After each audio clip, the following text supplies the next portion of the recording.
Our guest today is Kalle Könkkölä from Helsinki, Finland. Kalle, welcome. Thank you. Kalle, you've been doing so much in your life, it's hard for me to remember, although I know you have been knowing you for quite a long time. As far as I recall, and please compliment, you have been founder of the Green Party in Finland, one of the founders of the Green Party in Finland. You've been Finnish member of parliament for the Green Party, which caused quite a ruckus because they had to rebuild, reconstruct, modify the venerable House of Parliament. Yes. And you lost your personal assistance because obviously a person who's become a politician is no longer disabled. Yes. How did that affect you? Yes, that was, it happened in '83. I was elected to the parliament. We were two Greens in the first time in the Finnish history in the parliament, and after 2 weeks of the elections,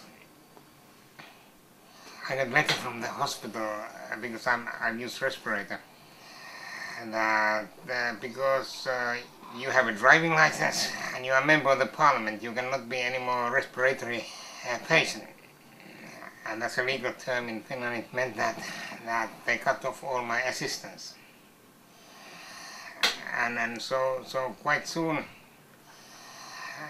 they stopped paying me the money, and first I took some loan from the bank with some friends and hired my own assistants, and Maya, my wife, she was helping me, but this happened in April, and in August it became impossible, and I had to move to hospital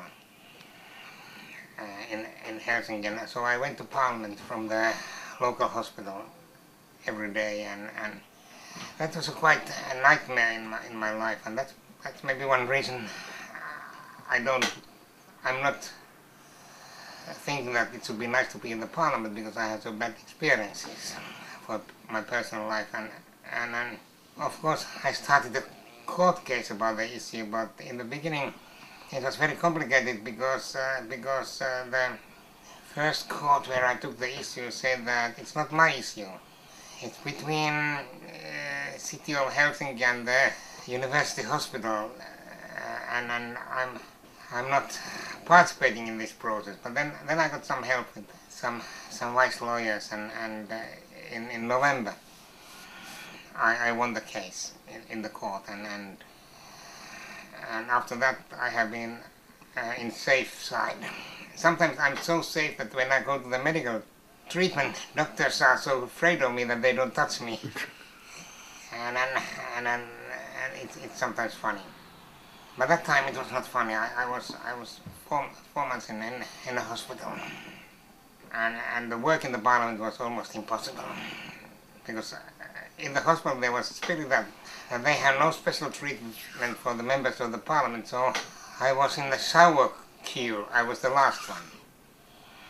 So I tried to say that, please can you take me first in the morning because I should be in the parliament. No, we have equal treatment to everybody. But in the end the lady who was doing the actual showering took me first. Kalle, I understand that when you were in the parliament you traveled in your electric wheelchair and your ventilator all the way from Turku, which is on the Finnish west coast, to the capital Helsinki, which is how many? This happened a few years later. Why did you do it? But it has a background in the time I was in the parliament, because when I was in the parliament I make a proposal where I got the majority of the members of the parliament. The proposal was to make all the trains accessible. That happened something 85, 86, but nothing happened in the Finnish railways so far, and then in the beginning of 90s, that time I was not anymore a member of parliament, we organized demonstration in Finland so that I traveled by my own wheelchair from Helsinki to Turku, and that's about 170 kilometers.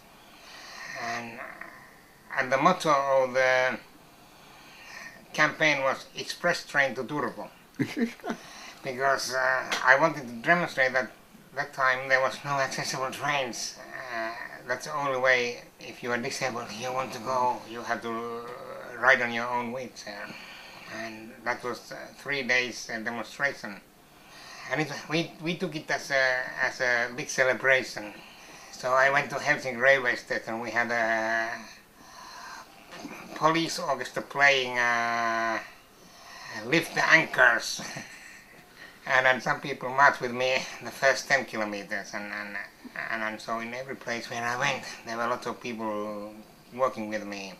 And then we went, and the last final stop was in Turku. There was also a celebration party in the market square. Now this is 15 years later. All the trains between Helsinki and Turku, they are accessible. This happened this fall. Wow.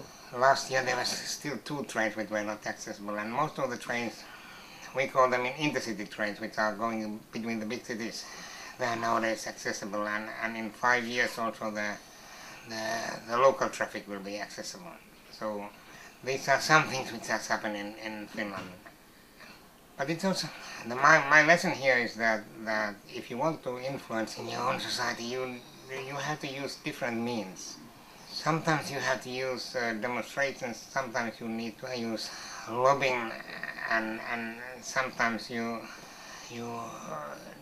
need to do all kind of background work. Not sometimes, in fact, always you need to do different approaches at the same time. If you only demonstrate, then that's not enough. Kalle, you have been chairperson and now director of Threshold from the early 70s, I understand. Yes, we started Threshold. I graduated from high school, or gymnasium we say in here in '96. And I went to study mathematics in the University of Helsinki, and I realized how difficult it was. 69? 69, and then I studied very quickly. I wanted to be a mathematician in an insurance company. That was my plan, because that time they got a good salary. and math books were the most lightest books in the university. To lift, yes, physically? Yes, physically light books. Law books were the most heavy.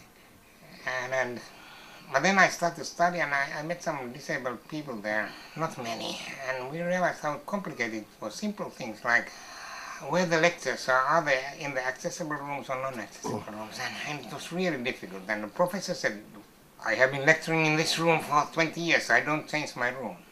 And so I wrote an article to a student union's newspaper that we need a union of disabled students. And so we started this, we started 72 and established legally it's 73.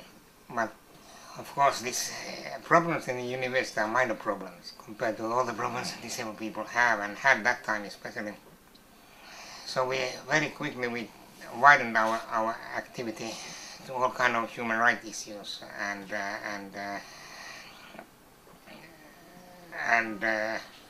we had some basic ideas which still are very valid, that we are cross-disability organization, we are human rights organization, we are run by disabled people. In that time in Finland, most of the organizations were run by non-disabled people. We are non-charitable. and we are not giving services because we are consumers. We are consuming services which didn't exist so many in that time. So that was like the starting point, 73, and that was also the end of my career of mathematician, because I became politically active and that took all my time.